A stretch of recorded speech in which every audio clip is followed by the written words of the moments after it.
hlana lo baba lapha mnumzana Raphael Mthombeni onguye ke esithi ke nguye waqala le inhlanganiso okuthiwa iIntuba.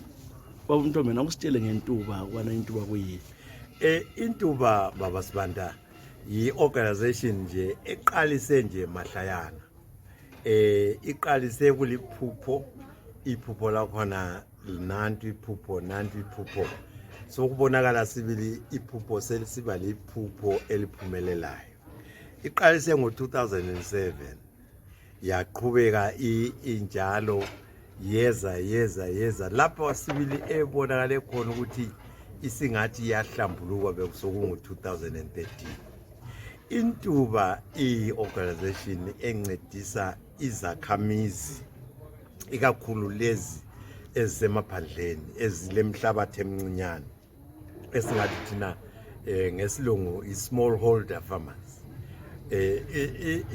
Isiza bona laba abanjalo, ayisizi umuntu ngamunye ithi abantu beze baqoqane babe liqembu izakhamizi, bathi bangaba liqembu bese bezihluza kuhle bazihlele babo chairman, secretary, treasurer, bese besenza inhlanganiso liyana.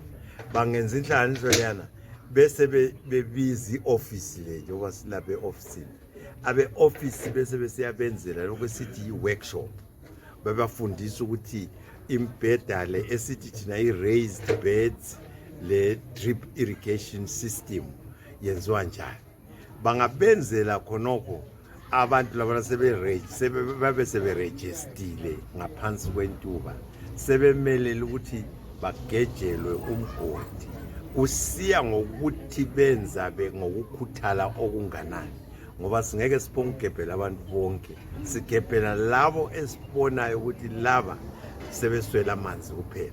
Bangazuza amanzi labana abantu nampo sebehamba sebengena ke emzileni weIntuba, ngoba sinceda ngeagriculture. Kufanele ukuthi balime benze izinto eziphathelane lokulima. Yona leyo into okuthiwa iIntuba baba, isiza khona lapho ukuthi abantu sibagebhela umgodi bese siqalisa ingadi khonapho duze komgodi, ukuze laba abantu bazuze izinto ezimbili eziqhakathekileyo. Bazuze i-permanent source yamanzi alungileyo nathekayo, bese bezuza lokudla. Ukudla lokhu bakuphendule futhi kube imali, ngoba nxa